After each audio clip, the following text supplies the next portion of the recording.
Hello everyone, আসসালামু আলাইকুম। আমি হ্যাশপিজন লফট থেকে তাহসিন বলছি। চলে আসলাম আমি নতুন আরেকটা ভিডিও নিয়ে। ভিউয়ার্স, ভিডিও শুরু করার আগে আমি আপনাদের একটা জিনিস একটু দেখাই। এখানে যে কবুতরটা আছে আমি একটু বের করি।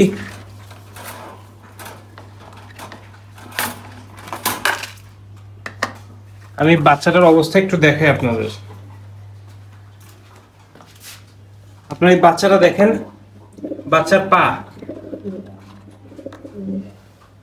পা কিন্তু ভেঙে গেছে। আর আমার কাছে যেটা মনে হচ্ছে, এর সাথে যেই আরেকটা বাচ্চা ছিল, সেই বাচ্চাটা মারা গেছে কিভাবে এখন আমি হয়তোবা বুঝতে পারতেছি।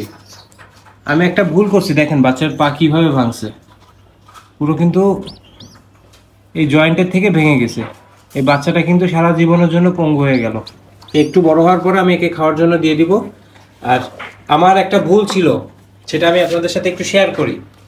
আমি বাচ্চারা যখন এরকম সাইজ হয়, তখন কিন্তু আমি এই বাচ্চাদের এই যে নিচে কাপড়টা ছিল, কাপড়টা ভিজে গেছিল বলে আমি কিন্তু কাপড়টা সরাই এর উপরে বাচ্চাদের দিয়ে দিছিলাম। এটা হচ্ছে আমার সব থেকে বড় ভুল। কারণ এইটুক সাইজের বাচ্চাদের কখনো কাপড় থেকে সরানো যাবে না।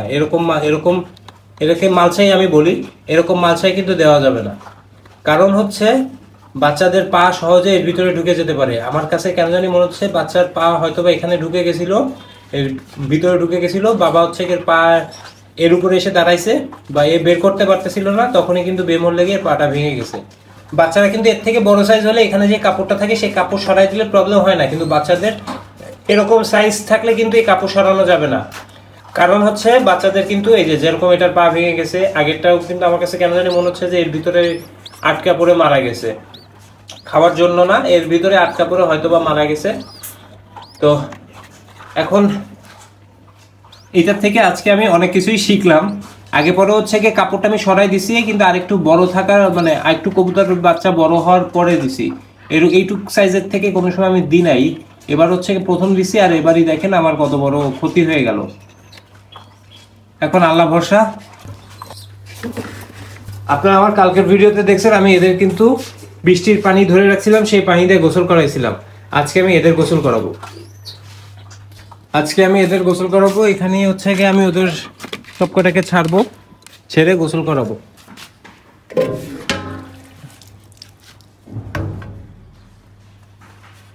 এই 2 দিন দেখতেছি বিকালবেলা একটু ওয়েদার ভালো আছে। এই যে হচ্ছে পানি।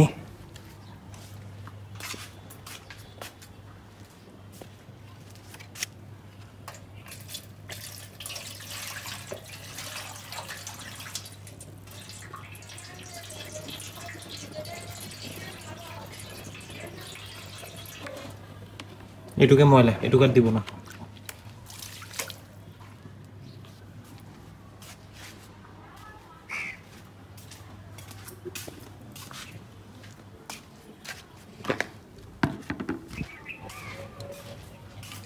আমার এখানে পানি ভরা কমপ্লিট। এখন কলটা আমি ছেড়ে দিব।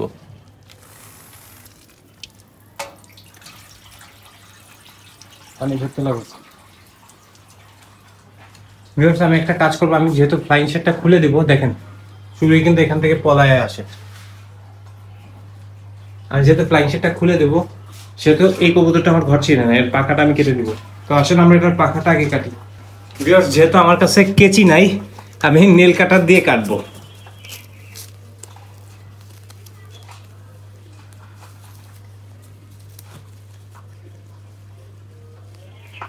আবার নেল কাটারের ভিতরে ঢোকে না।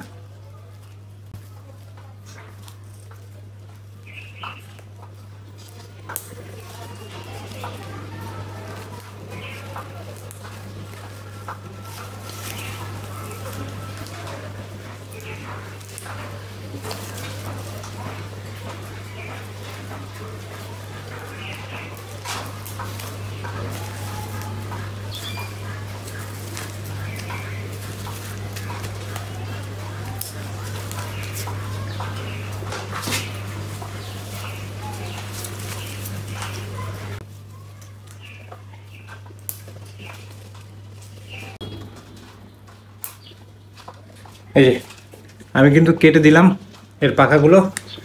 চলেন আমরা এবার এটাকে ছাড়ি।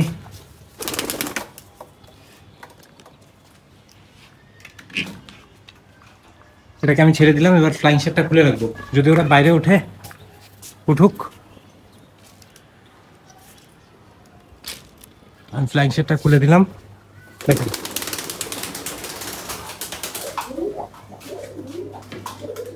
একদম ভিতরে ঢুকে গেছে।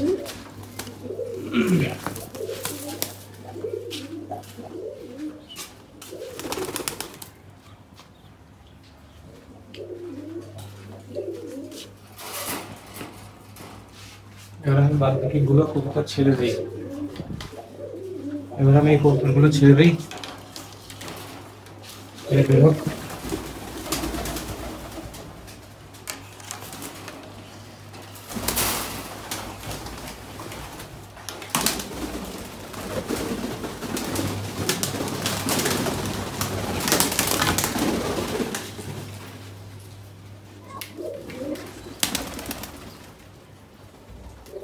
সবগুলো বের হয়ে গেছে।